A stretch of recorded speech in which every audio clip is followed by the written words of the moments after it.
Je voudrais, et j'espère qu'on le lui transmettra, remercier François Dechy, le maire de Romainville, donc un collègue, puisque par ailleurs, en plus d'avoir une vice-présidence à la métropole du Grand Paris, donc à l'économie circulaire, sociale et solidaire, puisqu'on a voulu, comme ici, lier très fortement ces deux réalités qui sont très complémentaires l'une de l'autre. Je voudrais le remercier de son accueil tout à l'heure. Et je suis par ailleurs donc maire de Montfermeil, c'est en Seine-Saint-Denis.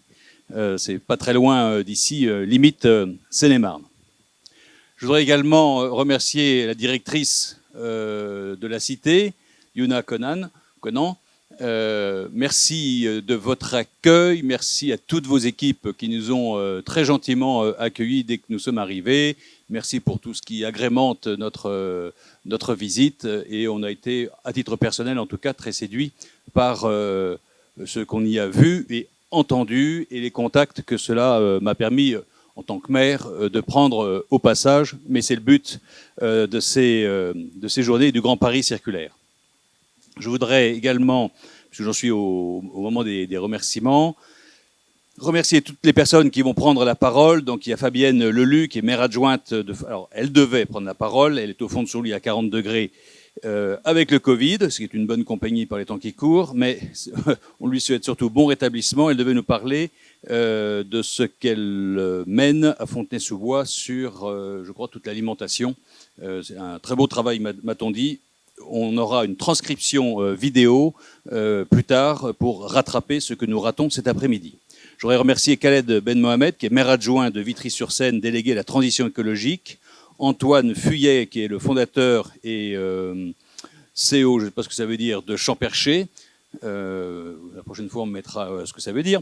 Pierre-André Galli, qui est cofondateur et président d'Axibio. Et puis Frédéric Madret, qui est cofondateur de Topager. Donc ce sont les personnes qui vont se succéder rapidement, enfin après moi, je vais tâcher de ne pas être trop long.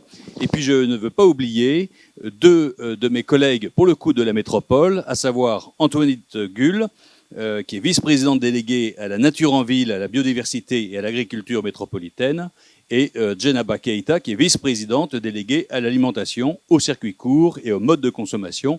Et on est sur les sujets cet après-midi qui les concernent toutes les deux. Elles ne pouvaient pas se rendre disponibles, mais elles sont bien au courant de ce que nous menons. L'avantage de cette délégation économie circulaire, c'est que je touche à bien d'autres sujets qui sont plus profondément traités par mes autres collègues vice-présidents de la métropole. Voilà. Alors, ces remerciements faits, je suis chargé également d'abord de vous dire qu'on est très content de nous retrouver en présentiel. Ça faisait quelques années qu'on usait du numérique. Ça a ses avantages, ça a aussi ses inconvénients. Et donc là, on est cette fois-ci en plus de surcroît itinérant sur 5 sites différents de la métropole pour à chaque fois être sur une thématique particulière. Et c'est quand même plus sympa d'avoir des personnes en face, en chair et en os, qu'un écran. C'est commode, mais n'en abusons pas non plus. Alors, en juillet dernier, la métropole a voté sa première stratégie dans l'économie circulaire. C'était une volonté de Patrick Ollier qui voulait qu'on puisse formaliser de manière plus lisible, plus visible, l'ensemble des actions menées par la métropole dans le cadre de l'économie circulaire, sociale et solidaire, et de pouvoir donner, je dirais, un nouvel élan après avoir déployer des efforts pour partager une culture commune. Vous avez des territoires et des villes, et ici à Romainville, c'en est la preuve absolue, qui sont extrêmement avancés sur ces questions-là. Et puis vous avez d'autres villes, pour d'autres raisons, il n'y a pas de jugement dans mon propos, qui le sont beaucoup moins. Et donc cette métropole, comme le dit le président Ollier, c'est une métropole de maires, par les maires et pour les maires. Bon. Et donc, on a tenté d'avoir dans chacune de nos villes, dans chacun de nos territoires, un référent technique et un référent politique pour, le plus rapidement possible, partager une culture commune autour de l'économie circulaire, sociale et solidaire, et puis aller visiter pour voir, pour voilà, tout simplement se rendre compte de ce que l'on peut faire, et puis également des cycles de formation, d'approfondissement d'un certain nombre de sujets, etc., etc. Donc ça, tout ça, on veut maintenant le redéployer et le rendre encore plus visible et efficient. Alors, Nous avons, le président Ollier le dit très souvent, c'est une administration de mission et non pas de gestion. Donc, nous n'avons pas tous les services ou toutes les personnes dans le service qui seraient savantes sur tous les aspects de l'économie circulaire, et Dieu sait si les aspects sont nombreux, mais nous avons une multitude de partenariats, que ce soit avec des associations, des organismes d'État, des syndicats, des entreprises et autres. Et donc, c'est avec cet écosystème partenarial et avec les villes et les territoires que nous avons conçu cette stratégie. Elle a été votée à l'unanimité du Conseil métropolitain, ce qui est un bon signe, avec 5 objectifs qualitatifs: réduire la consommation de ressources et préserver les ressources, développer de nouvelles filières économiques, offrir un cadre de vie et d'entreprendre attrayant, et soutenir la coopération entre les acteurs. Et ce point 5, renforcer la résilience du territoire. Pour réussir, la métropole intervient par la sensibilisation, la formation et la mise à disposition d'outils. Sensibilisation, formation, j'en ai parlé, mais maintenant c'est la mise à disposition d'outils. La prescription et le financement à travers, par exemple, Inventons la métropole. Il y a des clauses d'économie circulaire, sociale et solidaire dans l'appel à projet et dans le règlement de Inventons la métropole. Le FIM, le Fonds d'investissement métropolitain, ou le Fonds d'intervention sur les grands projets, je ne sais plus comment ça s'appelle, peu importe, et puis il y a le Fonds numérique, et bien là aussi inclut des clauses d'économie circulaire, d'économie sociale et solidaire, qui est une incitation à aller, parce qu'il y a une espèce de boni, à aller dans ces politiques-là. Donc prescription, financement, et bien sûr la coordination et l'essaimage des projets. Je prends un exemple. On a 2 territoires, pleine commune, Est ensemble, qui sur le réemploi des matériaux de déconstruction sont très en pointe et ont su, je dirais, créer leur écosystème. Cet écosystème est transposable ailleurs. Soit les autres territoires réinventent et revivent tout ce que pleine commune et Est ensemble ont dû vivre pour arriver à cet aboutissement, ou alors on essaye directement de les aider à accueillir toutes les expériences de ce qui marche pour gagner du temps. Et c'est à l'échelle métropolitaine que les choses se réfléchissent, se décident et se font. Voilà.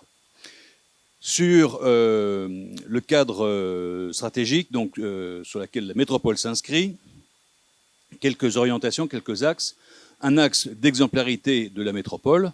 Donc si on veut susciter chez les autres de nouveaux comportements, il faut déjà qu'ils soient bien vécus et bien intégrés en interne de la métropole. Ensuite, un axe de soutien aux communes et territoires. Je l'ai dit, cette métropole, c'est 2 parts pour les maires. Et puis 3 axes de filière. Il y a un axe plus particulier qui nous concerne cet après-midi, c'est l'axe renforcer la filière alimentaire locale et valoriser les déchets alimentaires. Donc, là, je vais lire le truc parce que c'est moins mon sujet. Je suis devenu un peu plus compétent à la construction, mais je vais devenir compétent là-dedans. Dans le cadre de ses compétences en matière de valorisation du patrimoine naturel et paysager, de protection et de mise en valeur de l'environnement et de politique du cadre de vie, donc la métropole s'engage à préserver, valoriser, développer les espaces naturels, paysagers et d'agriculture urbaine sur son territoire. L'économie circulaire et l'économie sociale et solidaire doivent y contribuer, d'où un axe spécifiquement dédié à cette stratégie, mais qui est plus en profondeur et en technicité porté par mes 2 collègues que j'ai cités tout à l'heure. Exemples d'actions qui seront conduites, donc accompagnement en ingénierie de projet ou ingénierie financière de projets d'agriculture urbaine, aide au sourcing, sessions de sensibilisation et formation contre le gaspillage alimentaire, appui aux communes et territoires pour la mise en place de la collecte à la source des biodéchets. Vraie question, là je lance un cri du cœur qui est personnel, mais ça c'est le maire qui parle et le président de Grand Paris Grand Est, un autre territoire qui parle. On sait qu'il y a une loi qui demande de ramasser les biodéchets, mais aujourd'hui, je ne sais pas où les mettre. Et il n'y a pas grand monde qui sait où les mettre, sinon à la benne comme tout le monde, pour que ça finisse dans l'incinérateur ou je ne sais pas trop où. Et si on fait tout ça coûte pour un territoire comme le nôtre pas loin de entre 5 et 7 millions d'euros. C'est considérable par les temps qui courent. Très honnêtement, j'ai autre chose à faire avec 5 à 7 millions d'euros, surtout si la filière n'existe pas. Alors, il y a l'ADEME qui dit des trucs, il y a la région qui dit des trucs, il y a la métropole qui dit des trucs, il y a les syndicats qui disent des trucs, il y a un tas de beau monde qui dit un tas de trucs, sauf que nous, on a 50 solutions et on ne sait pas trop comment faire. Il y en a peut-être qui rigolent devant et qui sont plus avancés que moi, tant mieux, mais je peux vous dire qu'à d'autres endroits, on patine un petit peu et qu'il est temps que voilà, il y ait des lignes de force qui puissent se créer. C'était en dehors de mon propos, mais j'en profite. Voilà. Et puis, soutien et expertise du plan alimentation durable métropolitain. Donc nous serons, la métropole, en soutien et en accompagnement dans l'élaboration du plan alimentation durable métropolitain qui va prochainement débuter sous la conduite d'une autre de mes collègues que j'ai cité. Le plan alimentaire métropolitain aura vocation à constituer un cadre stratégique et opérationnel permettant de contribuer à la transition du système alimentaire territorial, de la production jusqu'à la valorisation des déchets. Nous y revoilà. Fidèle à son approche collaborative, l'élaboration du plan associera l'ensemble des acteurs des secteurs agricoles et alimentaires, bien sûr les collectivités concernées. Et un forum des acteurs du système alimentaire métropolitain sera également organisé. Voilà. Et maintenant, nous allons rentrer dans la phase témoignage de réalisation concrète, telle que celle que nous avons eu le plaisir de visiter cet après-midi. Je remercie à nouveau toutes les personnes qui sont là, qui s'intéressent à nos travaux et qui ont contribué au succès de cet après-midi. Merci.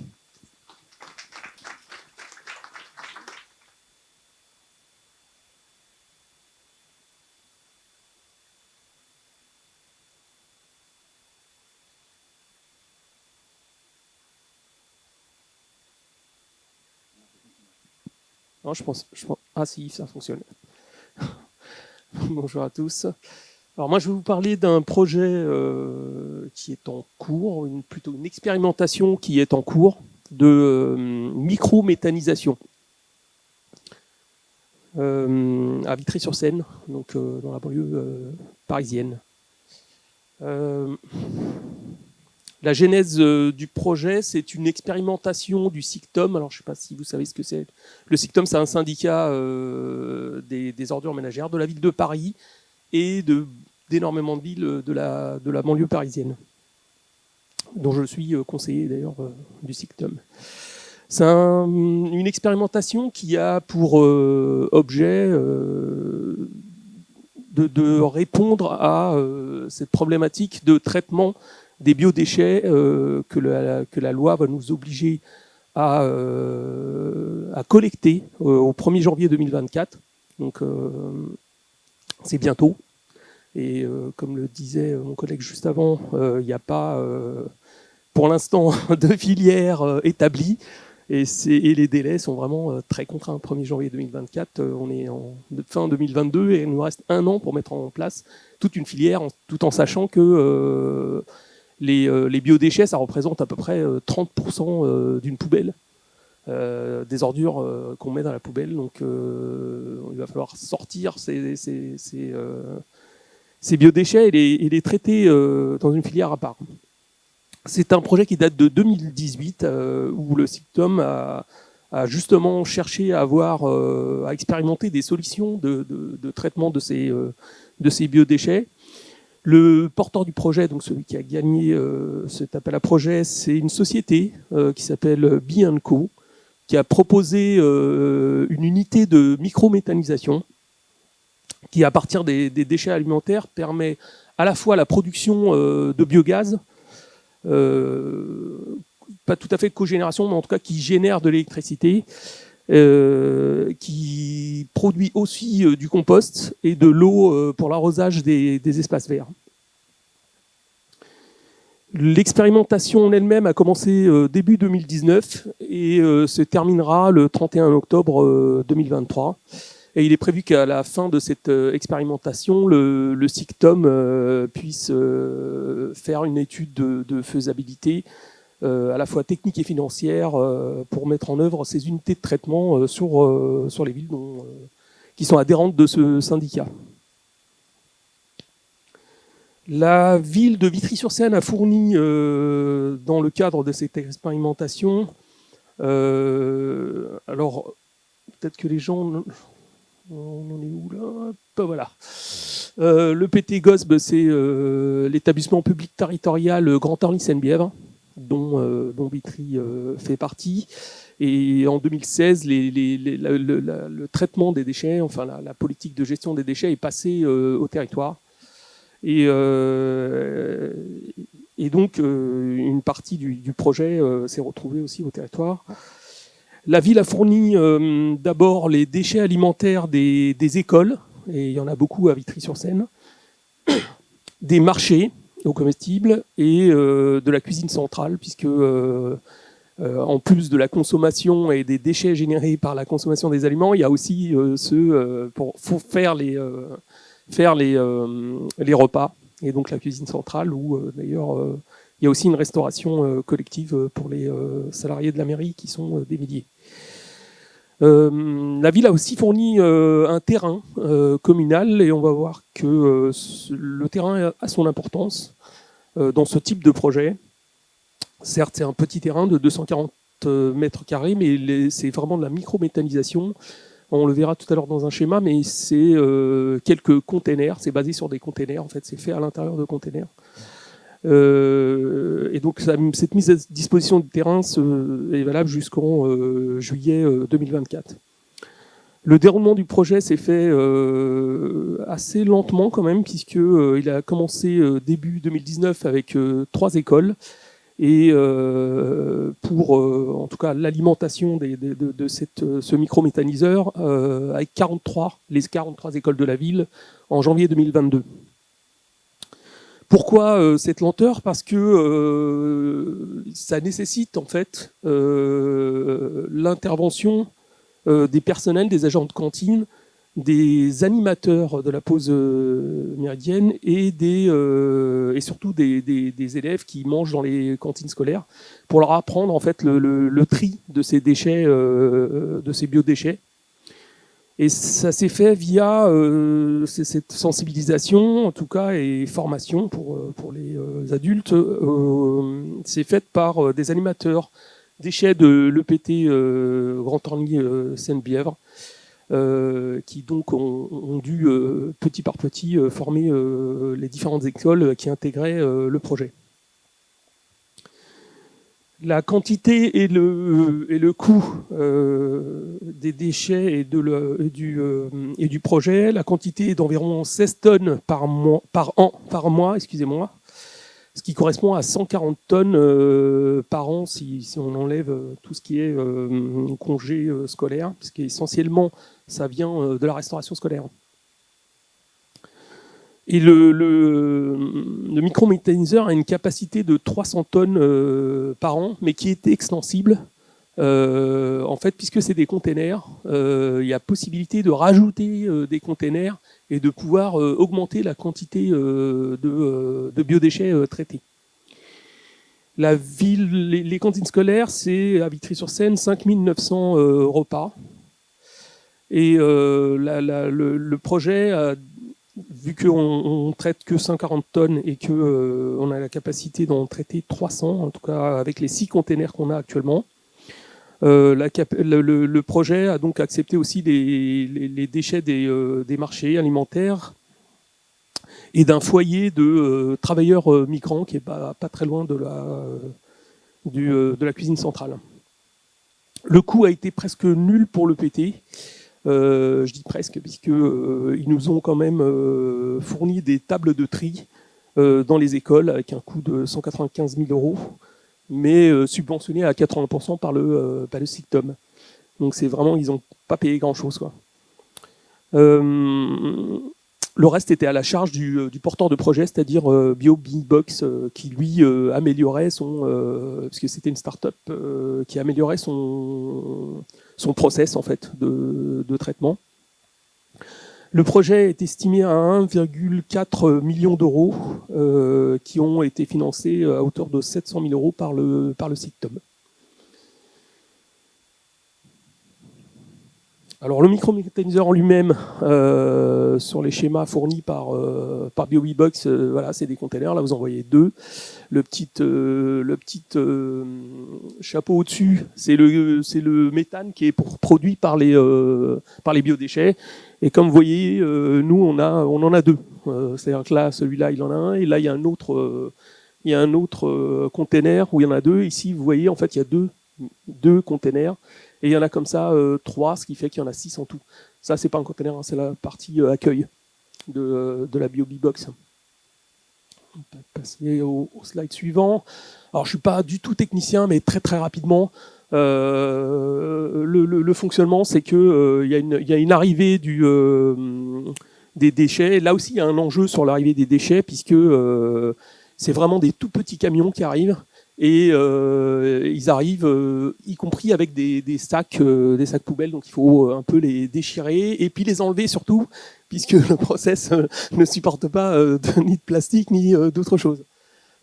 Ensuite, alors à Vitry-sur-Seine, c'est plus compliqué que ça. Il y a d'autres étapes entre le broyage là des biodéchets qui arrivent et la pasteurisation.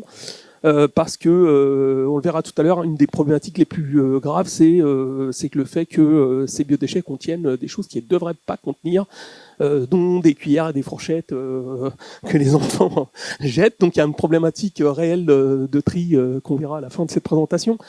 La pasteurisation, bien sûr, c'est pour tuer tous les microbes qui auraient la capacité de tuer après les bactéries dans le digesteur, qui vient juste après la pasteurisation. Donc, s'il n'y avait pas cette pasteurisation, les bactéries qui transforment les biodéchets en gaz, ils seraient mortels aussi.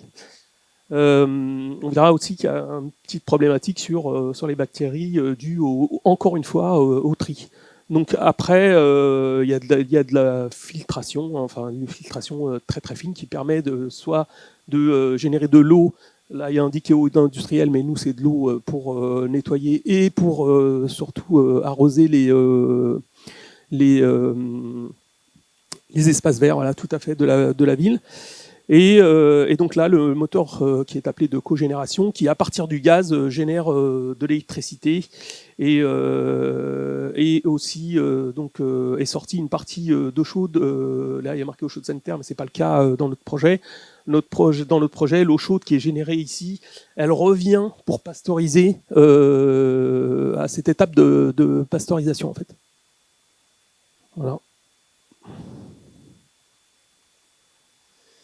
La production, alors, ce qui était prévu, donc on a vu, c'était du biogaz reconverti en électricité, de l'eau pouvant être utilisée par les espaces verts, et du compost pouvant lui être utilisé aussi par les espaces verts et estimé à 10 tonnes par an. Dans la réalité, c'est une expérimentation, hein, donc on peut regarder ce qui s'y passe ou pas. Le méthane est brûlé pour alimenter en chaleur le process aussi, c'est ce que je vous disais, le petit retour pour la pasteurisation. Et le surplus de ça est transformé en gaz, donc beaucoup moins que ce qui était initialement prévu.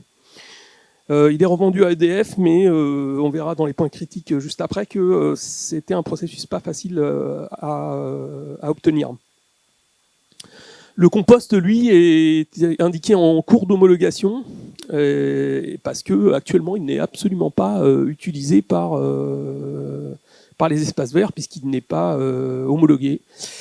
Pour, encore une fois, une histoire de tri. C'est-à-dire qu'on verra après, mais il s'y trouve du plastique, et donc c'est pas du tout utilisable. L'eau récupérée, c'est presque pareil, c'est-à-dire qu'elle aussi, parfois, elle contient des choses qu'elle ne devrait pas contenir, et donc pour l'instant, elle n'est pas utilisée non plus. On passe justement à ces points critiques.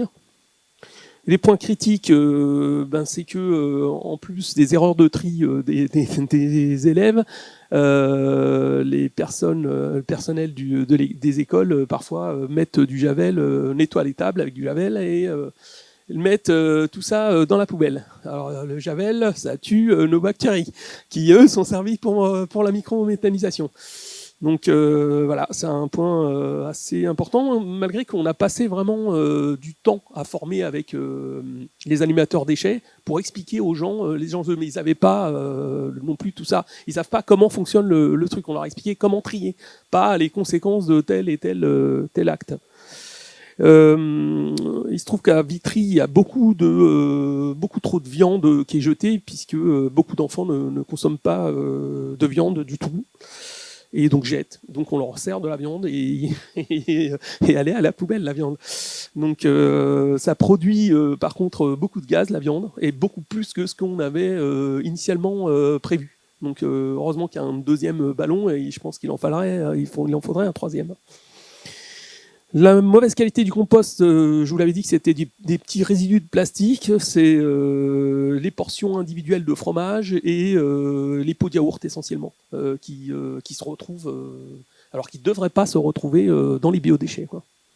Et ça, c'est assez grave quand même, puisque les deux points, à la fois l'eau et le compost, ils ne sont pas utilisés pour cette raison. Donc, un deuxième point qui a été modifié par le porteur de projet, Beyond Box, c'est de prévoir un système pour ouvrir les sacs à l'arrivée du micro-méthaniseur. C'est ce que je vous disais, puisque ça, c'était pas prévu.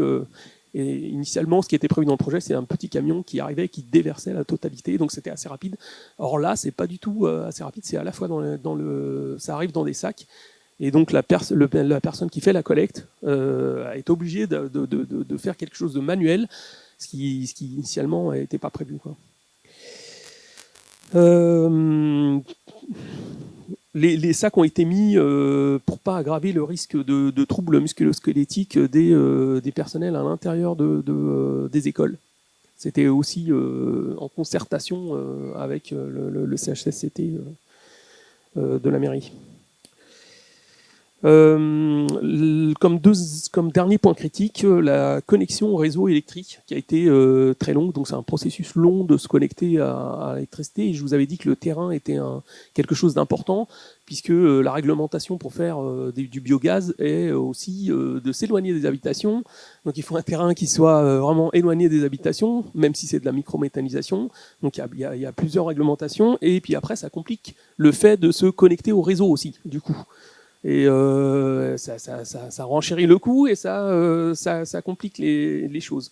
Donc il y a quand même des points qui sont pas parfaits dans ce modèle, mais après ça dépend des villes et où on souhaite implanter ce type d'appareil.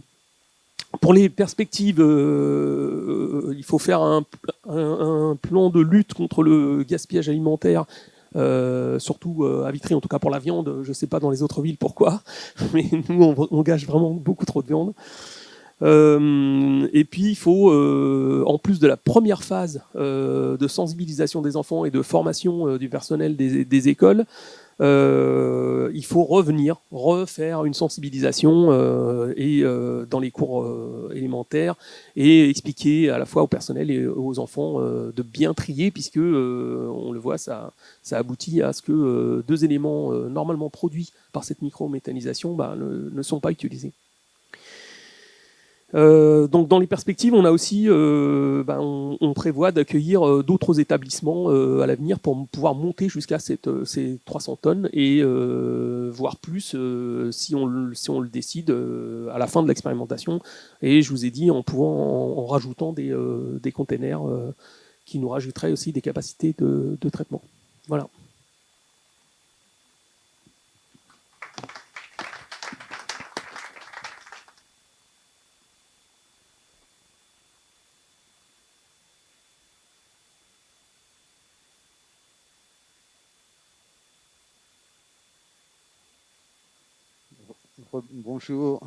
Bonjour à toutes et à tous. Donc, Patrick Lascou, donc vice-président d'Est Ensemble en charge de la gestion des déchets au sens large. Comme Khaled, je suis au syndicat SICTOM de traitement des ordures ménagères pour l'Île-de-France. Donc, je suis membre du bureau et je participe à la commission économie circulaire. Donc, un pari circulaire pour nous, ça veut dire beaucoup sur Est Ensemble. on aime bien les paris, on aime bien les défis, et c'est un sujet qu'on porte collectivement avec les villes et les habitants. Donc c'est un sujet sur lequel les déchets, nous sommes investis assez vite. Là, le thème de l'alimentation et ce qu'on a vu aujourd'hui à cette cité maraîchère est le symbole un petit peu de ce qu'on souhaite porter à l'échelle du territoire. L'alimentation, on l'a vu, nous, on a un plan climat, air, énergie territorial. Et l'alimentation, c'est le deuxième poste d'émissions de gaz à effet de serre, après le bâtiment, les voiries. Donc pour nous, c'est un sujet vraiment important. Le traitement des déchets, c'est aussi un poste important. On sait que le traitement des déchets, c'est 3-4% des gaz à émissions d'effet de serre aussi. Rien que le traitement, rien que le traitement. Et donc c'est un sujet sensible pour notre territoire. On a eu une convention citoyenne climat dernièrement aussi qui a porté le sujet, et ça a été un des ateliers, une des thématiques qui a été abordée assez longuement avec des propositions concrètes qu'on a développées. Donc on s'est engagé sur un plan zéro déchet. Et notre objectif, c'est vraiment de chercher à réduire les déchets sur le territoire. Donc on s'est donné un objectif de réduire de 20% les ordures ménagères recyclables sur le territoire, et d'aller vers un changement de comportement. On l'a dit tout à l'heure, Khaled l'a dit, les biodéchets représentent à peu près 30% de la masse de nos ordures ménagères recyclables. Alors je m'excuse, je garde le masque parce que j'ai des proches qui sont Covid, et je préfère éviter de vous contaminer. On peut peut-être revoir la carte du territoire pour donner quelques informations sur le territoire, parce que vous venez de plusieurs horizons, et peut-être c'est intéressant de savoir que donc notre territoire est sur ces questions-là est plutôt en avance. On travaille sur les questions de déchets depuis longtemps, et donc on a un territoire composé de 9 villes avec, là il y a 424 000 habitants, mais on est plus proche des 450 000. On a un territoire en forte densification.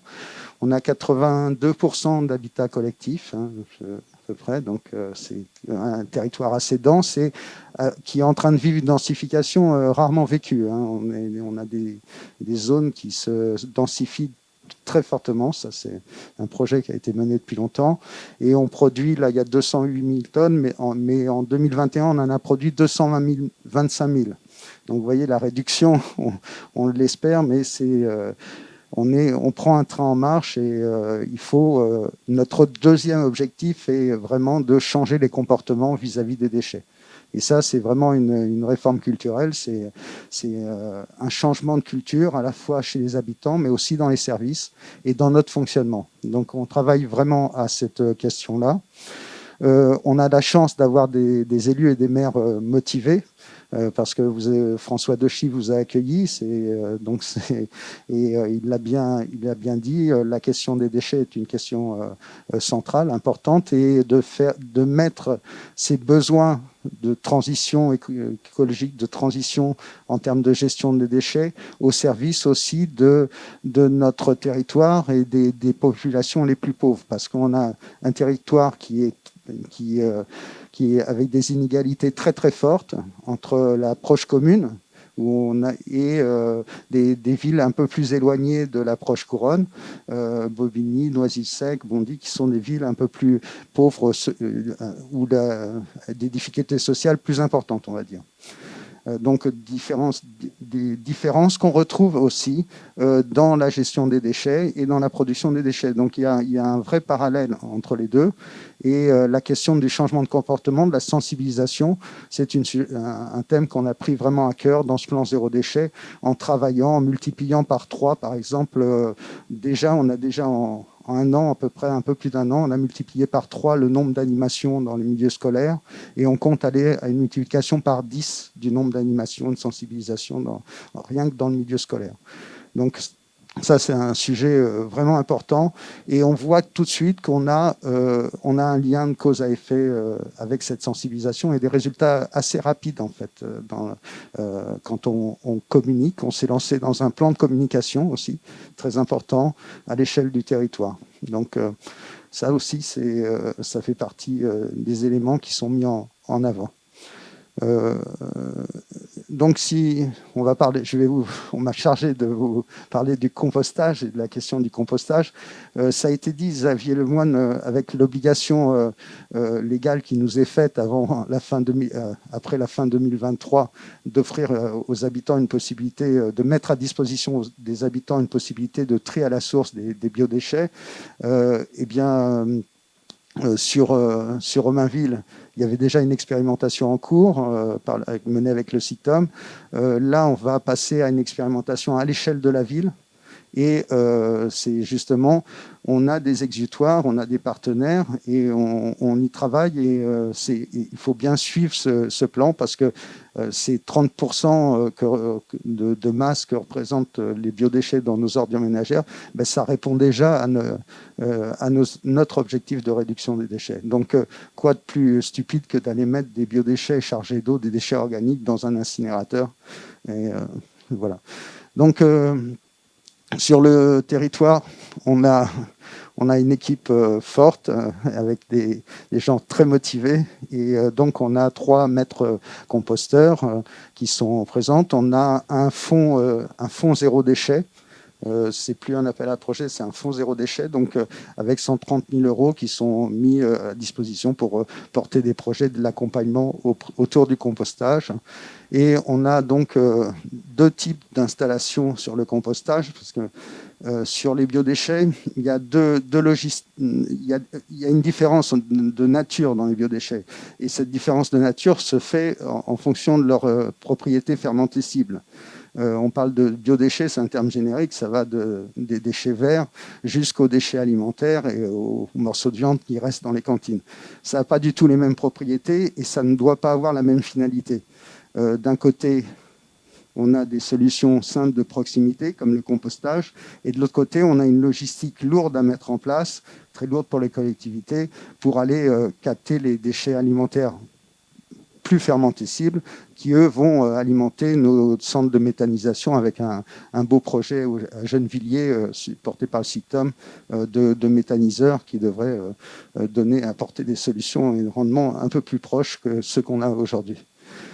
Donc, 2 types de compostage. Compostage individuel, les particuliers, avec 5000 composteurs, une estimation de 5000 composteurs chez les particuliers.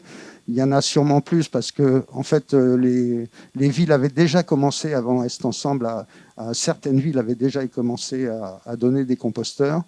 Bon, les gens se sont équipés aussi, les particuliers peuvent s'équiper ou réaliser leur composteur eux-mêmes. Et sinon, on leur fournit le matériel subventionné par le CITOM, mais on leur fournit leur matériel avec une formation. Et la condition pour avoir le matériel, c'est bien d'avoir une formation de 2 heures pour ne pas faire n'importe quoi et pas dégager du méthane dans l'air et participer à l'effet de serre.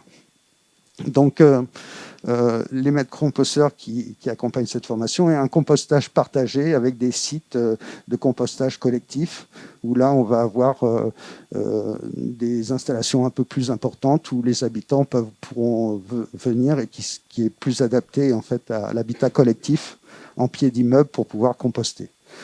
Donc, 400 sites partagés, 5000 composteurs individuels, ça c'est un peu le bilan de ce qu'on a sur le territoire, ce qui correspond à 600 formations individuelles par an et 120 pour les référents de sites, et donc un potentiel de 60 sites installés par an. Donc c'est quand même assez important. Si on continue dans cette dynamique-là, vous imaginez bien qu'on va offrir une solution de proximité pour beaucoup d'habitants pour trier une partie de leurs déchets alimentaires et les biodéchets de manière plus générale.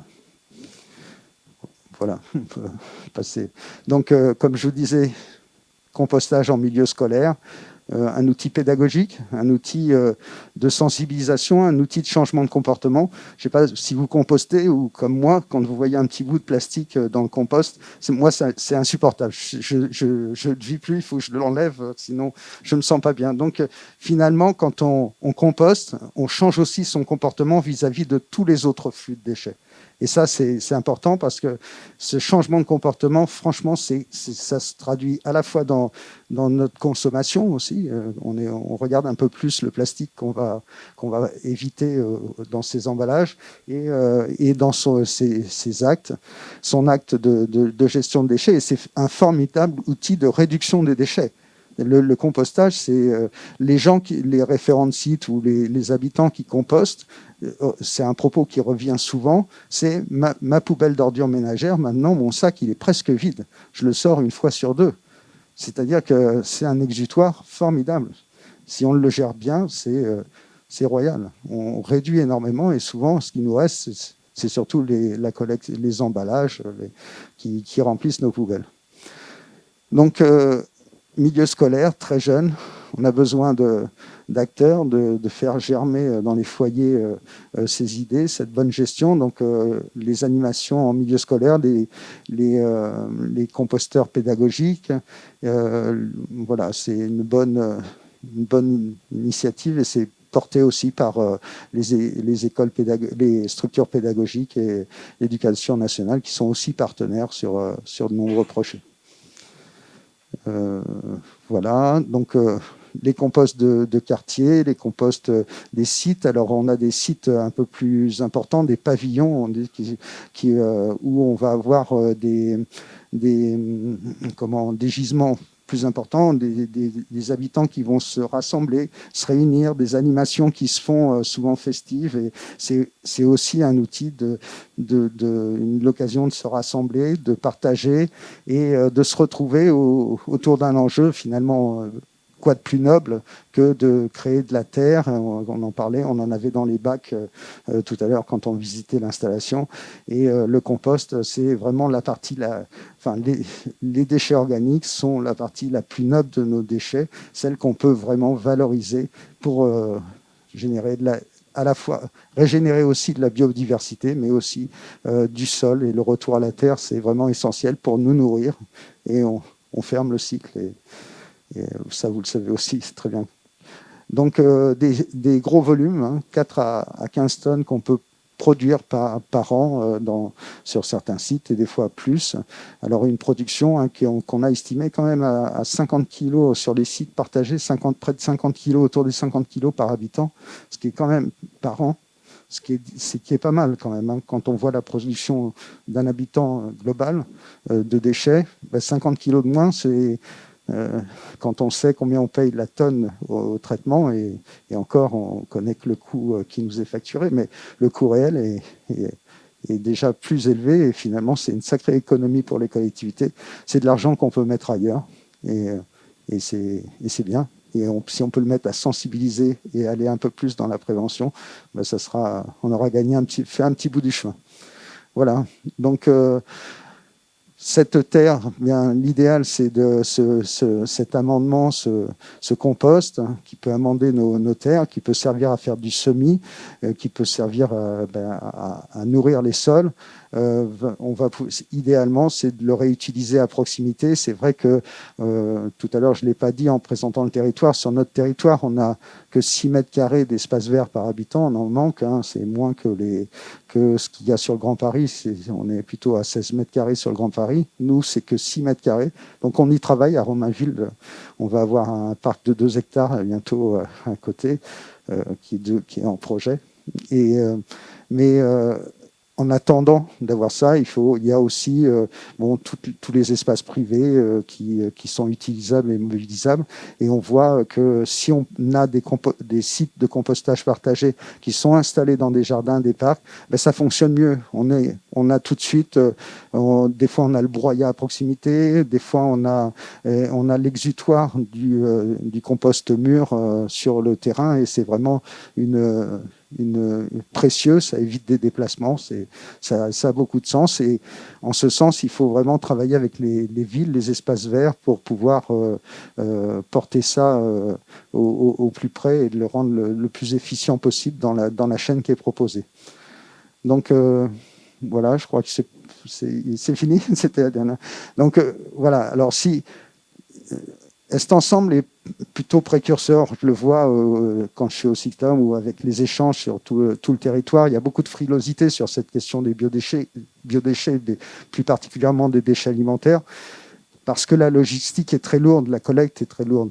Mais si on a des solutions de proximité comme ça en parallèle, et c'est ce qu'on compte bien faire sur Romainville, c'est justement de développer cette collecte, mais en parallèle de développer le compostage aussi de proximité à la hauteur des efforts qui sont faits sur la collecte des biodéchets. Je crois que les deux doivent fonctionner en parallèle. C'est comme le gaspillage alimentaire, des fois, par rapport à la collecte des déchets alimentaires en milieu scolaire.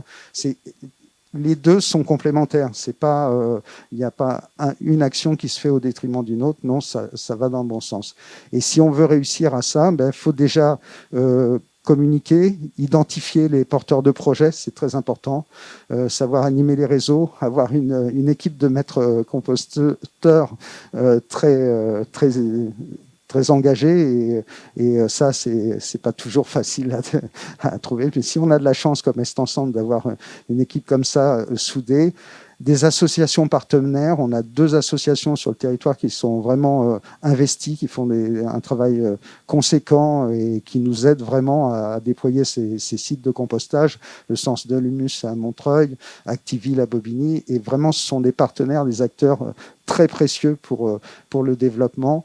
Voilà, c'est vraiment le chemin à suivre. L'animation des réseaux, on est au réseau Compost Citoyen, on l'a lancé pour sa part régionale sur le territoire, et vraiment cet ensemble, l'animation des réseaux, la communication, le relationnel, les liens qu'on peut créer et la dynamique qu'on peut créer autour du compostage est vraiment salutaire dans la gestion de nos déchets. Alors, c'est pas les tonnages qui vont faire la différence. On produit plus de on a 130 000 tonnes d'ordures ménagères résiduelles à traiter sur le territoire. C'est pas les 1000 tonnes qu'on va écarter pour l'instant. Pour l'instant, j'ai envie de dire, pour l'instant. Mais c'est toute la dynamique qu'il y a autour. C'est-à-dire que c'est vraiment une dynamique collective qui permettra de réduire nos déchets et de manière durable. C'est surtout ça, durable. C'est pas une action choc, c'est une action qui s'inscrit dans le temps, une transition qui s'inscrit dans le temps.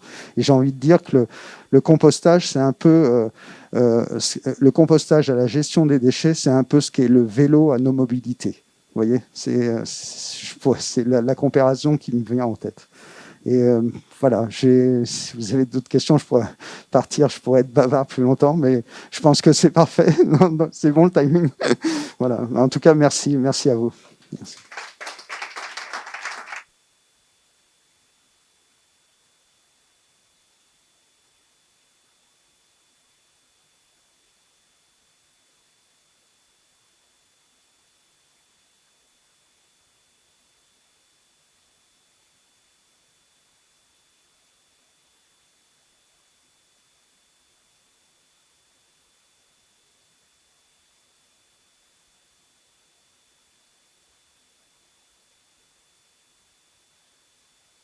Ou pas ? Oui.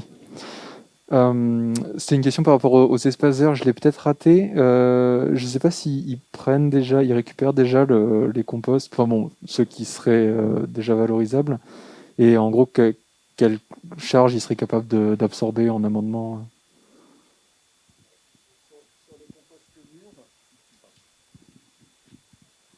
Sur les composts mûrs, oui, on a ça dépend des situations. Par exemple, on peut avoir des résidences ou des cités où il y a pas mal de végétaux et d'espaces verts autour. Dans ce cas-là, ils peuvent pratiquement absorber la totalité de leur production. Pratiquement. Maintenant, dans notre plan d'investissement sur le territoire, on a prévu une plateforme de compostage Il y a une seule ville sur le territoire qui en a une, c'est Pantin. Mais c'est vraiment aussi une des clés de la réussite, c'est vraiment d'avoir une mutualisation. Et c'est vrai qu'on a entendu qu'on achetait, par exemple, à la Cité Maraîchère, j'ai entendu ça tout à l'heure, ça fait tilt mes oreilles. Vous achetiez du compost à Molino. Voilà. Pourquoi pas le prendre sur le territoire. Voilà, c'est souvent une mise en réseau comme ça. C'est souvent une méconnaissance. Quand on aura cette montée en puissance, je pense que de toute façon, les besoins du territoire, même si on n'a pas beaucoup d'espace vert, les besoins du territoire suffiraient à absorber le gisement. Je me tourne vers Isabelle qui est la spécialiste, mais voilà.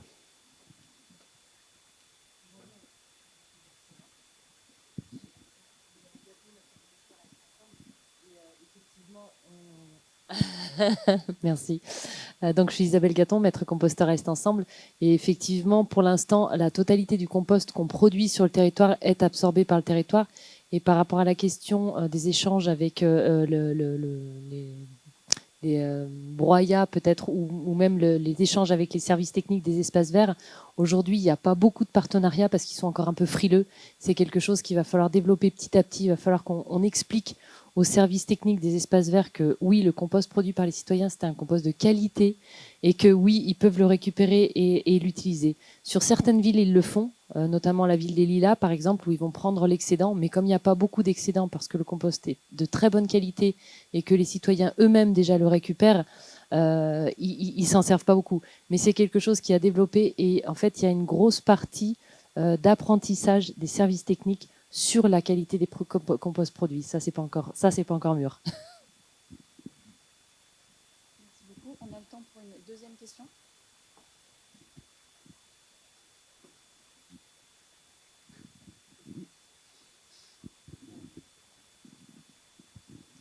Bonjour, j'avais deux questions. Savoir si vous faisiez également la promotion du lombricompostage, parce que vous n'en avez pas parlé. Et la deuxième question, savoir comment vous gérez la problématique des rongeurs, surtout dans les compostages de proximité comme ça, où on a quand même beaucoup de... souvent un certain nombre de problématiques de rongeurs en pied d'immeuble.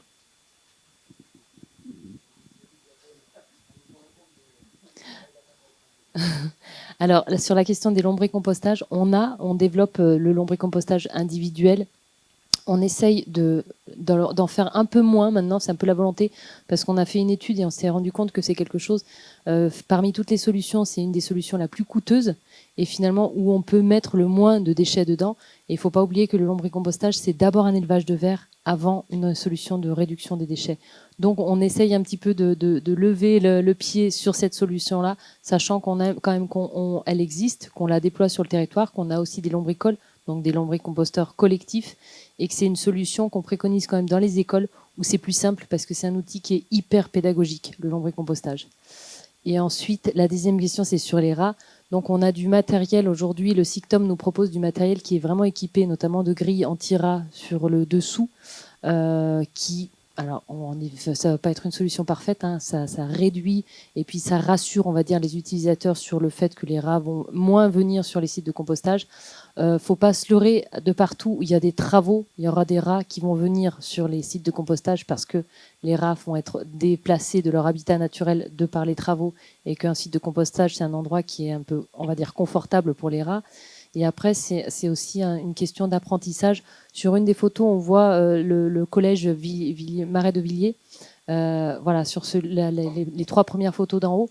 Donc là, on fait du compostage de déchets, de restes de plateaux. Ils ont trié pour l'instant, ils n'ont pas mis la viande parce qu'après, en termes de quantité, ce serait juste pas possible.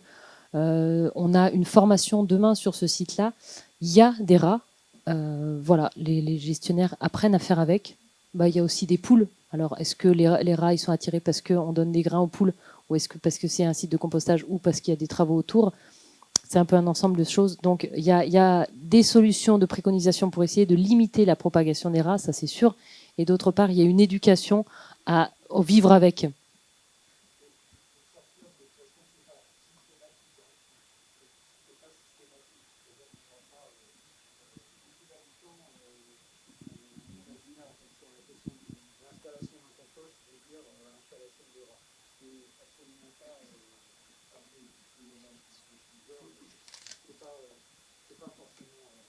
C'est pas forcément de cause à effet. Il faut bien le faire savoir parce que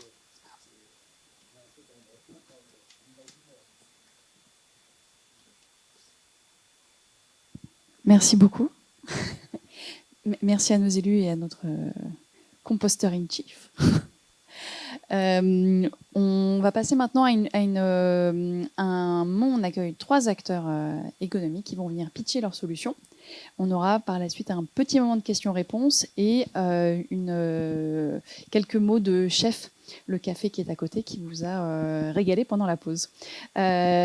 J'accueille Clément Delhomme, cofondateur de Champerché, qui va nous expliquer son projet. Merci.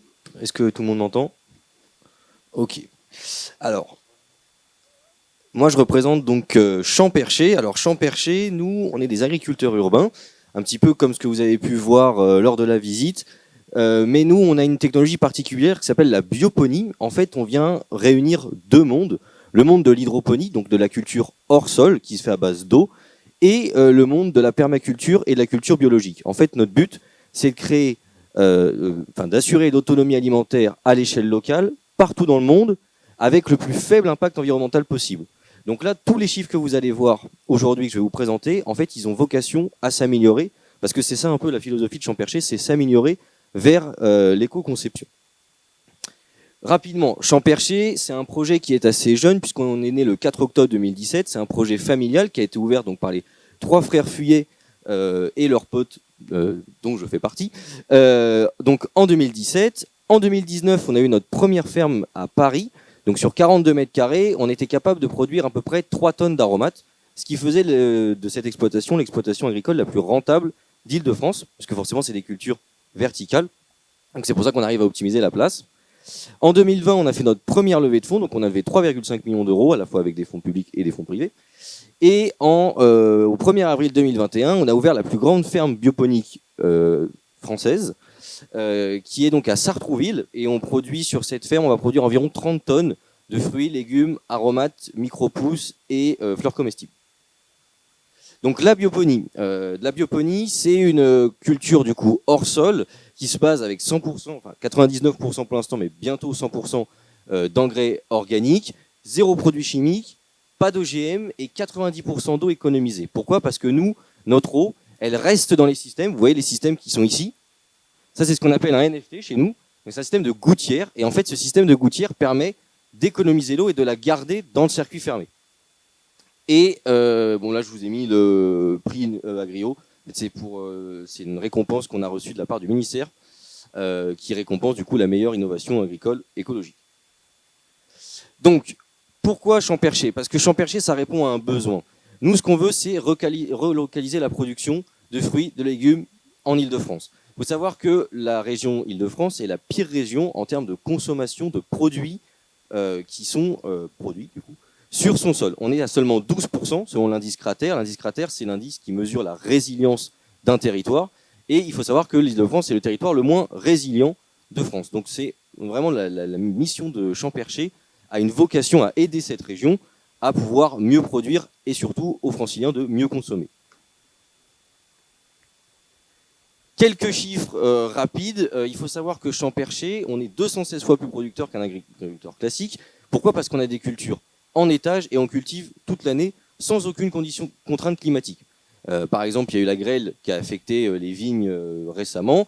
Chez nous, il ne peut pas y avoir de grêle puisqu'on est typiquement on est dans un parking et du coup, on s'affranchit de tout besoin, de toute condition climatique.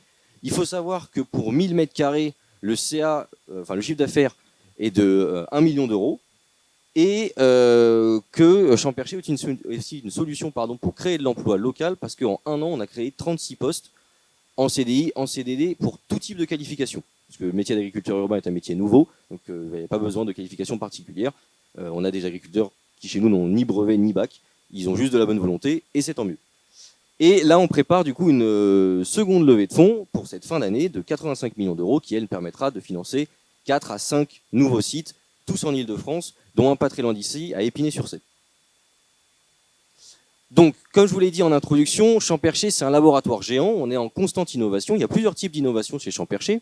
Il y a l'innovation agricole. Donc, c'est une innovation où on va chercher plusieurs espèces, notamment de la truffe, de la vanille, de la mangue, pourquoi pas des melons et des pastèques qui sont en cours de recherche, aussi des framboises, mais aussi des espèces très particulières, comme par exemple le piment habanero, qui est un piment qui ne pousse qu'au Mexique et dont nous avons été les premiers à faire pousser en Île-de-France en 100% organique.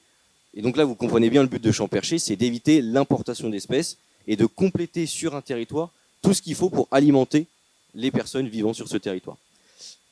On est aussi en train de développer différentes solutions techniques. C'est assez complexe, donc je ne veux pas non plus épiloguer, et notamment un logiciel capable d'aider n'importe quel agriculteur, aussi bien en sol qu'en hors sol, de faire sa transition en 100% organique. Donc nous, en fait, on va avoir un logiciel qui va nous permettre d'analyser le sol, toutes les conditions qu'il faut pour faire pousser une plante, à la fois chez nous, mais à la fois aussi pour les agriculteurs classiques, pour les aider à produire en 100% organique. Et la standardisation, ça c'est pour dupliquer le modèle. Standardisation et robotisation, on ne va pas tout robotiser dans l'agriculture, bien évidemment, ce n'est pas notre but. Mais par exemple, sur certaines cultures, notamment la culture de salade, ce sera des cultures avec des robots qui nous permettront d'être 2 fois plus productifs qu'on l'est déjà. Rapidement, ça c'est le futur de Champ-Percher, donc 4 à 5 sites de production en Île-de-France, dont un qui va être un site d'une taille de 5 hectares, donc une réhabilitation donc de 5 hectares, qui va être capable de produire à lui seul actuellement 25% de ce qu'on produit dans toute l'Île-de-France. Donc c'est vraiment ça l'avantage, c'est que c'est un site qui fait 8 mètres de haut, donc du coup on peut empiler un maximum de cultures, et vu qu'on cultive toute l'année, eh bien on s'affranchit de toute problématique classique d'agriculture. Une ferme 100% autonome, ça c'est l'objectif de Champ-Percher, c'est d'avoir donc une ferme qui a sa propre énergie et qui peut être complètement déconnectée de n'importe quel réseau et quand même tourner. Ça c'est ce qu'on essaye de développer. Et puis aussi, on essaie de développer une solution qui s'adapte à des milieux alimentaires carencés, comme les déserts, les îles, ou encore des glaciers, enfin ça peut être à peu près n'importe quoi, pour pouvoir développer n'importe quel produit partout dans le monde.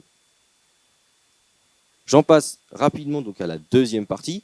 Qu'est-ce que Champ-Percher apporte pour une collectivité ? Voilà, il y a de nombreuses collectivités qui sont représentées aujourd'hui. Nous, en fait, on a avant tout une solution de réhabilitation urbaine.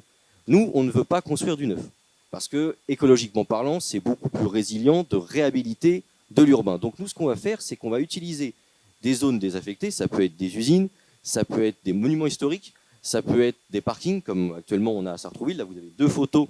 Donc ça, c'était il y a, au 1er avril 2021. Ça, c'était il y a 3-4 semaines. Donc, on a transformé totalement un parking en un lieu de production agricole qui marche toute l'année. Champ-Percher, c'est aussi une solution pour l'emploi, donc j'en ai rapidement parlé, mais nous, on est capable de créer de l'emploi ultra local. Il y a littéralement des gens chez nous qui font 10 mètres pour aller au travail. Quand on voit aujourd'hui le prix de l'essence ou les difficultés qu'on peut avoir dans les transports, relocaliser l'emploi, ça peut aussi avoir un énorme intérêt. Et surtout, ça permet donc de limiter toute consommation superflue pour se rendre à son lieu de travail. Et il faut savoir qu'on est implanté dans un quartier de reconquête républicaine où aucun emploi n'a été créé depuis 2015, et on est les premiers à créer de l'emploi en CDI, avec des partenaires, notamment Pôle emploi, qui nous aident dans cette mission, mais aussi on va avoir un partenaire pour de l'insertion, ça s'appelle l'association La Montagne, qui va nous aider pour nos futures fermes. Et s'il y a d'autres partenaires d'insertion, vous êtes les bienvenus à Champ-Percher pour nous aider, pour créer de l'emploi local et surtout de l'emploi pour tout type de qualification, je le répète. Voilà, il y a des étudiants dans la direction, il y a des bac plus 7, il y a des bacs ou sans bac, c'est pas grave chez nous. Nous, on a vraiment un panel d'emploi beaucoup plus large que l'agriculture classique, puisque en fait, on dépend en fait de nos équipes, et c'est grâce à nos équipes qu'on obtient les résultats que vous voyez là. Et c'est hyper important donc chez nous. Et du coup, aussi, on peut aider les collectivités à respecter la loi Egalim. Alors, la loi Egalim 1, puisque nos produits y sont éligibles à 2 titres. Le premier, pour l'échelle locale, puisque nous, il faut savoir qu'en moyenne, il y a 7 km entre le champ et l'assiette. Donc nous, c'est un champ perché, donc c'est un petit peu particulier. Mais il faut savoir qu'en général, c'est 700 km de moyenne entre le champ et l'assiette pour tout type de produits maraîchers en France. Donc on réduit quand même grandement notre impact. Et puis surtout, on peut adapter les cultures à ce qui est cultivé autour. Donc les mairies, les collectivités qui travaillent avec nous, elles peuvent nous demander des produits très spécifiques pour leur cantine. Et comme ça, on les aide à assurer le quota de la loi Egalim, tout en faisant découvrir aux élèves d'autres produits. Par exemple, récemment, on a accueilli des élèves pour qu'ils découvrent des produits exotiques qui viennent notamment d'Amérique du Sud, et on leur a fait goûter de la Lipia dulcis, de l'amande péruvienne, des piments, on n'avait pas le droit parce que leurs professeurs nous ont déconseillé de jouer avec ça, mais en gros, on a pu leur faire découvrir des aliments qu'ils n'auraient jamais pu découvrir, et surtout, ils peuvent suivre, puisqu'ils vont revenir plusieurs fois, ils peuvent suivre le développement des plantes. Et ça, pour des élèves urbains, c'est assez inédit. Je vous ai donc fait un schéma récapitulatif de ce qu'on apporte pour une ville. Donc ça peut être aussi bien de la formation de scolaires, de la création d'emplois, une production 100% décarbonée qui va donc progresser au fur et à mesure du temps, puisque l'objectif en 2040, c'est d'avoir une ferme 100% éco-conçue, et on espère 100% de conception française, mais vu la difficulté pour trouver des matériaux, on est déjà sur une conception 100% européenne, mais avec le plus de matériaux français. Et puis, en gros du gros, pour passez-moi l'expression, nous ce qu'on veut c'est créer un écosystème vertueux, à la fois pour les habitants, pour la collectivité parce qu'on va revaloriser de l'urbain qui ne l'était plus, on va créer de l'emploi, et surtout, il faut savoir que nos produits sont au même prix que les produits de Rungis. Donc ça ne va pas avoir d'impact en termes de coût pour les vendeurs locaux. Il faut savoir que notre botte d'aromates, par exemple, est à 99 centimes, ce qui reste très accessible. Pour une qualité semblable au bio, on est sur des prix du conventionnel. J'en ai donc terminé pour la présentation de Champercher et pour l'intérêt de Champercher sur les collectivités. Vous pouvez nous suivre sur les réseaux, et si vous avez des questions, vous êtes les bienvenus, soit à la ferme, soit vous pouvez venir me voir, ou ce sera à la fin, du coup, on me fait un signe, comme quoi c'est à la fin, donc on respecte le protocole, mais voilà. Et si vous êtes intéressé, vous n'hésitez pas, vous nous suivez sur les réseaux, et vous pouvez demander une visite pour notre site de Sartrouville, et on vous accueillera avec grand plaisir. Merci beaucoup.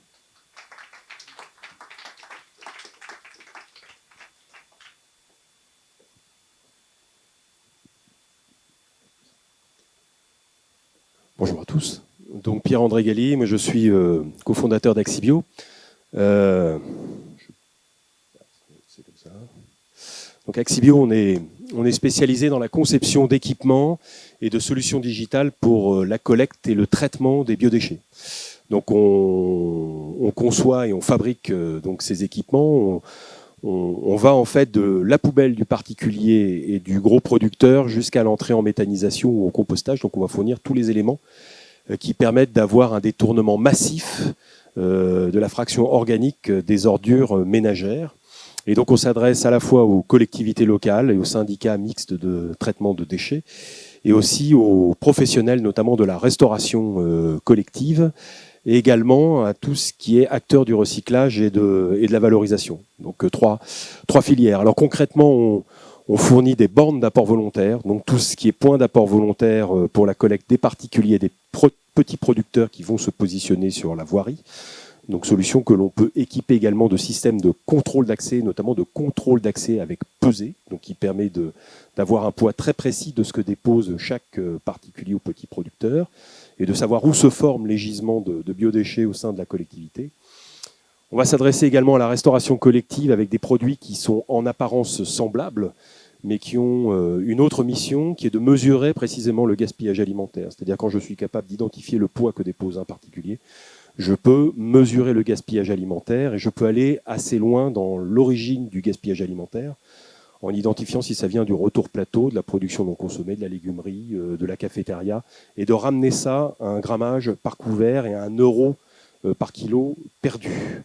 Et donc là, ça intéresse aussi bien la restauration d'entreprises, administratives ou scolaires.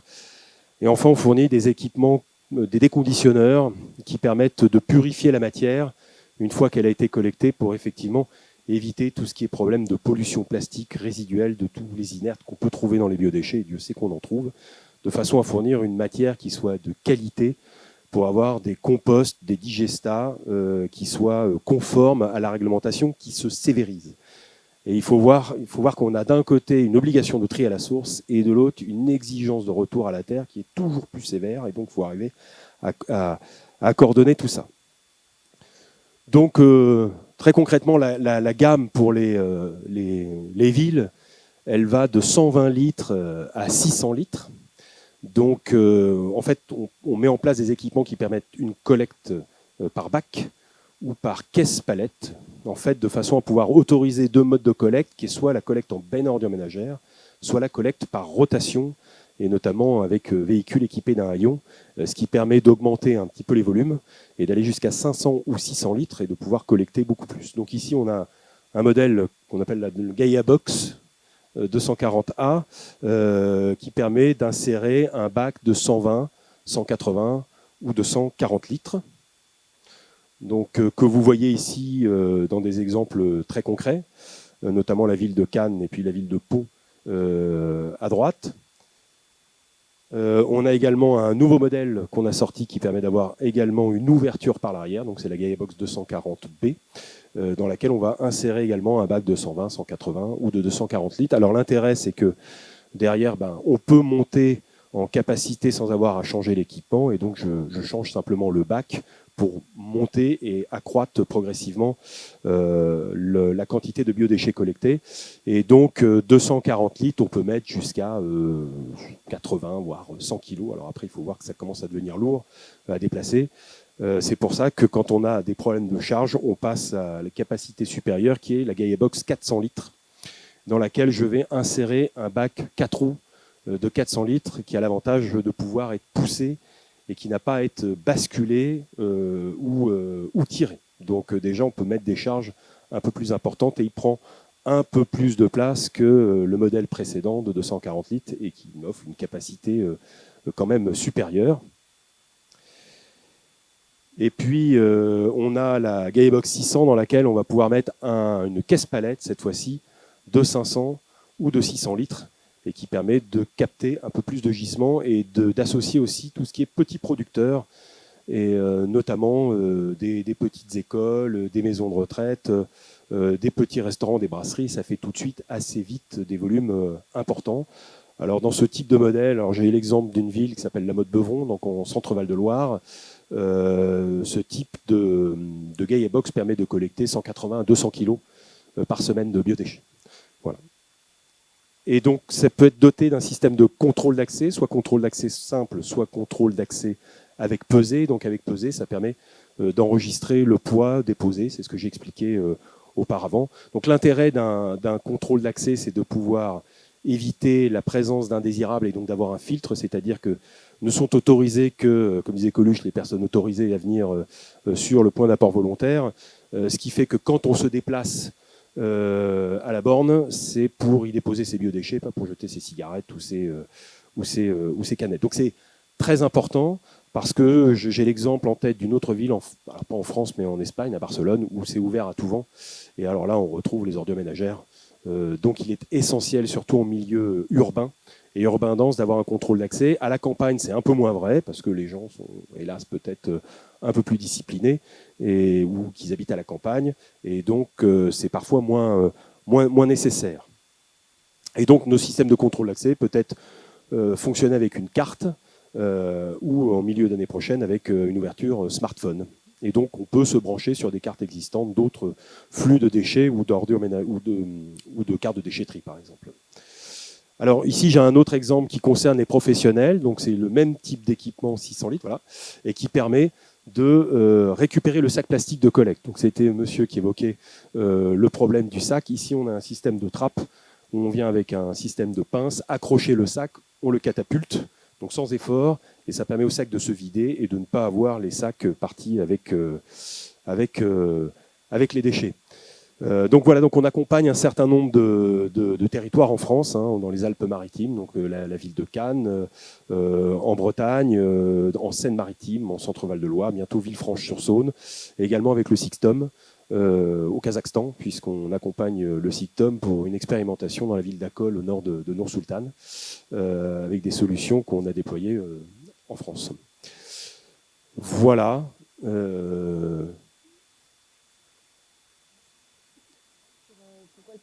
Alors pourquoi le PAV? Donc Ce qui est essentiel, c'est que ça permet... Alors, un particulier va jeter à peu près 1 à 2 kilos par semaine.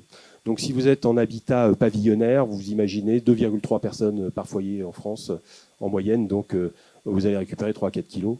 Donc, je peux vous dire que c'est pas très amusant à collecter. C'est des petits gisements. Et si on se retrouve dans des immeubles, on peut avoir des bacs qui sont très vite très lourds. Et donc, le point d'appart... Et puis, en plus, la collecte coûte en minimum 5 fois plus cher en porte-à-porte qu'en point d'apport volontaire. Donc, et il y a aussi du manque d'espace, souvent dans les locaux poubelles, ce qui fait que rajouter une collecte supplémentaire n'est pas évident. Donc, le point d'apport volontaire, c'est encore ce qu'il y a de plus simple pour massifier du gisement et pouvoir avoir des collectes qui sont raisonnables en termes de coût. Donc, vous collectez quelques dizaines de points d'apport volontaire pour une ville, vous n'avez pas à passer devant chaque porte. Je sais pas si c'est possible. Voilà.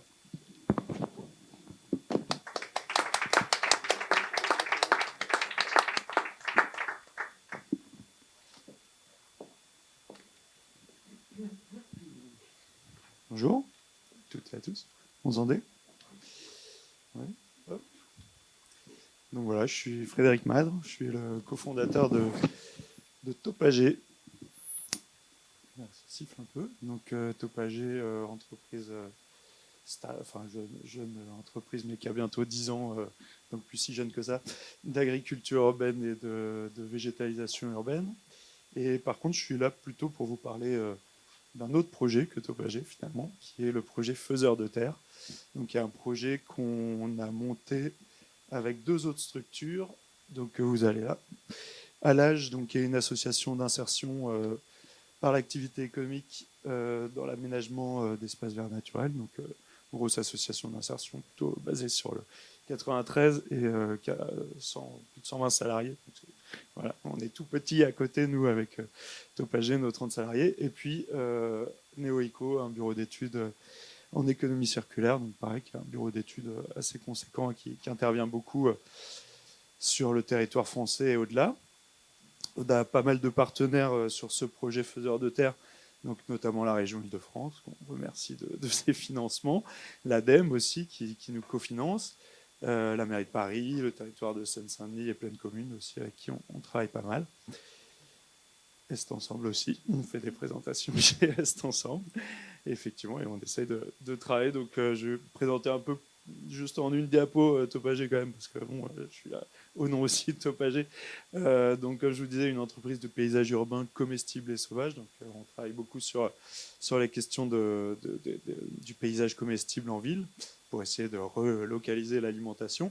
Donc une équipe, comme je vous disais, une trentaine de collaborateurs. Donc depuis une dizaine d'années, on a fait à peu près 150 projets sur l'Île-de-France. On commence à avoir un certain retour d'expérience sur la question de l'agriculture urbaine qui peut paraître à la mode, on va dire, mais enfin qui est à la mode depuis une dizaine d'années, mais qui est une vraie lame de fond, à mon avis, de ce qu'on peut voir dans le milieu urbain comme étant le futur de la ville, quelque part aussi. Une ville plus durable, plus résiliente aussi du point de vue alimentaire. Et puis sur chaque site, en plus, pour rebondir sur les sujets précédents, on installe toujours des composteurs. Donc voilà, c'est un peu la base aussi que d'essayer de reproduire directement son engrais vert, son engrais compostable directement sur les sites. On a une trentaine de sites en suivi, maraîchage, entretien et animation. Donc depuis 2012, on a réalisé plus de 5 hectares de toiture végétalisée. Donc la spécialité de Topager, comme son nom l'indique, top sur les toits et AG, la racine latine de agro, agère. Donc les champs aussi sur les toits. Voilà, l'idée c'est effectivement de végétaliser des espaces urbains plutôt délaissés que sont les toitures principalement. Donc pour revenir à Faiseurs de Terre, on a un consortium que je vous ai présenté tout à l'heure, plein d'atouts, avec le but donc qui est je vais passer un peu parce que en fait, pour revenir vraiment sur le sujet, on a constaté que les villes étaient quand même assez prédatrices de terres, des terres rurales, notamment pour créer les espaces verts urbains, en fait, et même ces substrats qu'on a sur les toitures. On a pas mal de problématiques liées notamment à l'exploitation des tourbes, comme on a vu ici aussi, voilà, les substrats qui sont dans les bacs, bah oui, c'est composé aussi en partie de tourbes, de choses comme ça. Donc ça pose des problématiques quant à leur origine. Et puis en parallèle, la ville, elle est productrice de beaucoup de déchets. Et donc on a parlé des déchets verts, mais il y a aussi tout ce qui est déchets du bâtiment et déchets d'excavation. Toutes les terres excavées en fait sont considérées comme des déchets. Et donc ces terres, elles sont, quand on les prend comme ça, pas directement de qualité agronomique, mais en fait avec avec quelques processus de transformation, on peut réussir à en faire des terres viables aussi pour les aménagements urbains. Donc c'est ça un peu le constat.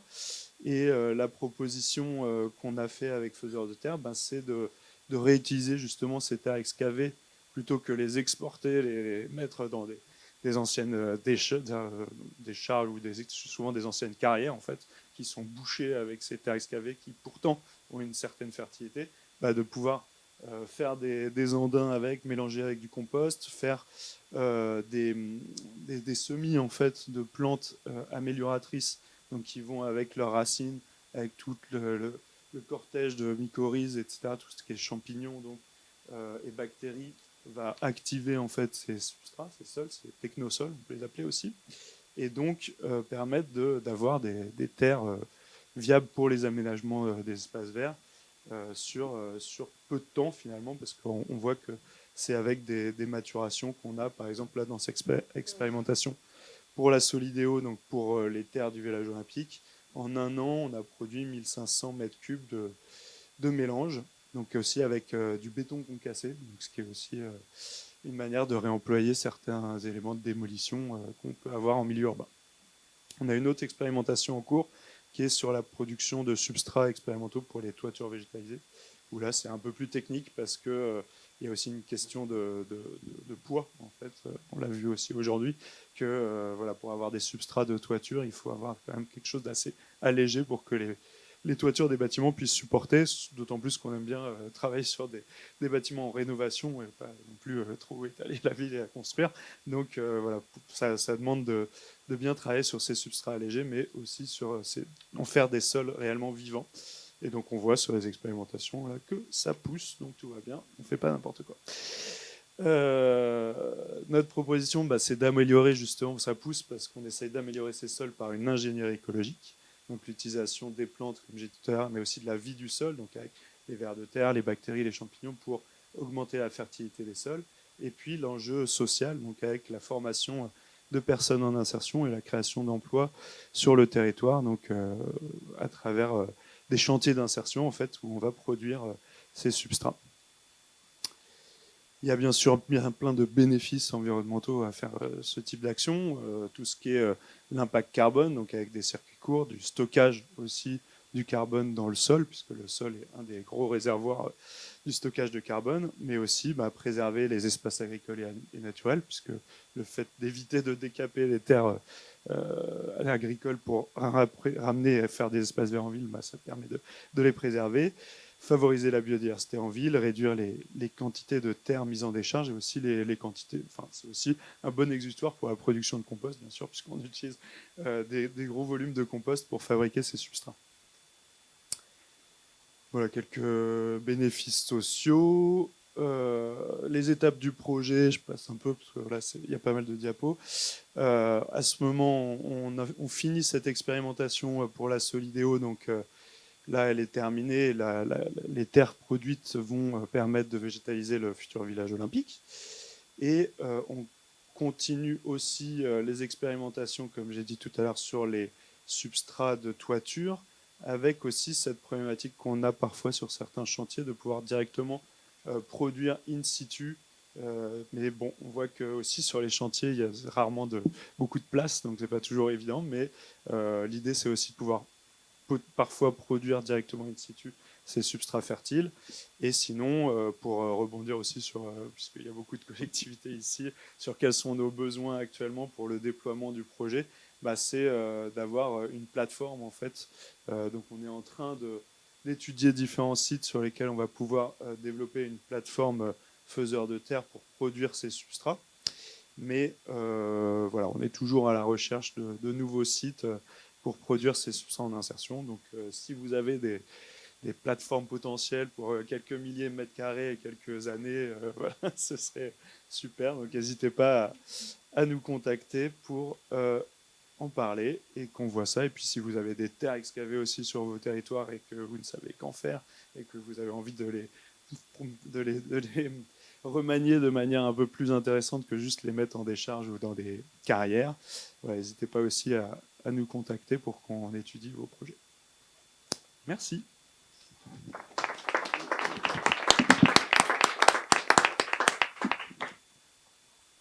Un grand merci. Je vous invite à récupérer le micro qui va peut-être circuler dans la salle. On a le temps pour 2 questions à nouveau.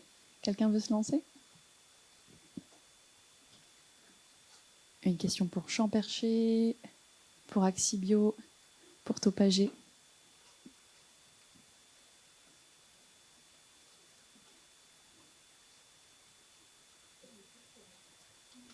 Vous avez été limpide. Félicitations, messieurs. Non, bah, je nomme. Je vous en prie. C'est pas grave. Ça marche, ne touchez rien. Oui, ok. Oui, c'est vrai que c'est qu'avec le masque, il faut que je le mette plus près. J'avais une question pour Champercher, parce que moi je travaille dans un labo où on regarde beaucoup la valorisation de l'urine. Je me demandais si c'est quelque chose que vous avez déjà regardé. Ça pourrait, je pense, être intéressant peut-être pour vous par rapport à l'hydroponie. Je pense que ça peut être particulièrement adapté. Donc, Alors, c'est une très bonne question. C'est en partie à l'étude avec des partenaires. Pour l'instant, les premiers résultats sont pas très satisfaisants. Mais c'est une question qui est actuellement à l'étude par notre équipe R&D. Il y a aussi d'autres types de valorisation qu'on est en train de voir. On fait notre propre compost sur place. On essaie toujours d'optimiser l'autonomie de la ferme. Donc ça peut potentiellement avoir du sens, parce que vu qu'on est au-dessus d'habitation, il peut y avoir un lien direct. Mais pour l'instant, les premiers résultats ne sont pas très concluants, mais chez Champercher, on lâche rien, donc on va essayer de voir comment on peut faire. Mais c'est une très bonne étude, une très bonne question.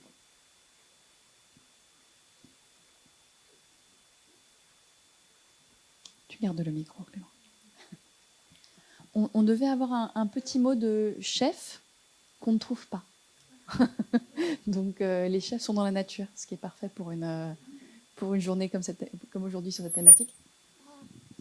Fallait pas passer près de l'enceinte. En attendant, je vais vous mettre à contribution 2 minutes. Un grand merci à tous nos intervenants, bien sûr. Mais si je peux vous demander de sortir vos smartphones pour scanner le petit QR code qui est à l'écran. On va vous demander de nous aider à faire mieux la prochaine fois. Peut-être que dans vos territoires, vous avez des sites qui seraient intéressants à visiter sur une prochaine édition du Grand Paris Circulaire ou sur le programme de sensibilisation que la métropole anime tout au long de l'année. Donc n'hésitez pas à nous mentionner les sites dont vous avez connaissance sur le territoire métropolitain, à nous suggérer aussi des porteurs de solutions qui pourraient être intéressants d'inviter à témoigner et qui pourraient intéresser les communes et les territoires de la métropole. Et à la fin de ce questionnaire, vous avez aussi un petit lien pour télécharger toutes les présentations qui ont été partagées, ainsi qu'une infographie qui a été réalisée pour mettre en avant les initiatives de la métropole en matière d'alimentation durable, les enjeux d'alimentation durable sur le territoire métropolitain, ainsi que les réalisations de la ferme des possibles. Donc un grand merci pour votre pianotage.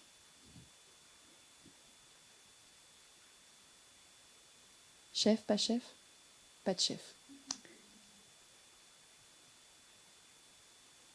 Merci. Et je pense que vous avez quasiment fini, il n'y a pas de questions. Et donc je laisse le mot de la fin à Monsieur Lemoine. Bien, écoutez, je voudrais à nouveau vous remercier.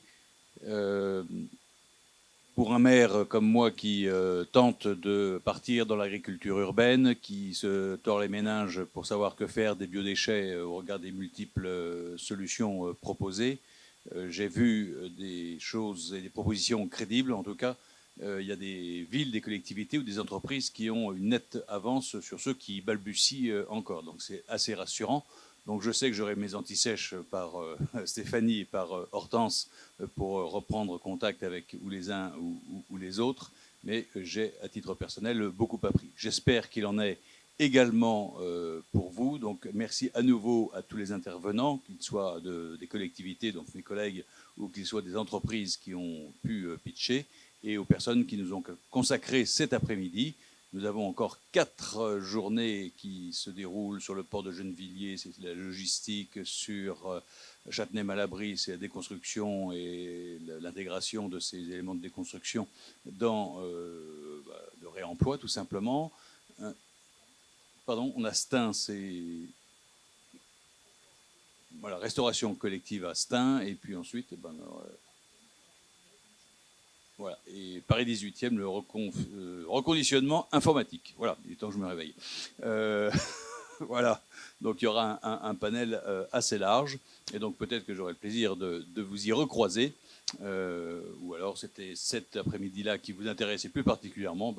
J'espère qu'elle a été profitable à tout le monde. Merci à nouveau à la ville de Romainville, à toute son équipe, au maire, je l'ai dit tout à l'heure, mais voilà, on a vraiment été très sympathiquement accueillis. Puis merci à Hortense et à Stéphanie qui ont porté l'organisation de cet après-midi, qui porte le reste également. Au plaisir de vous rencontrer à nouveau. Merci.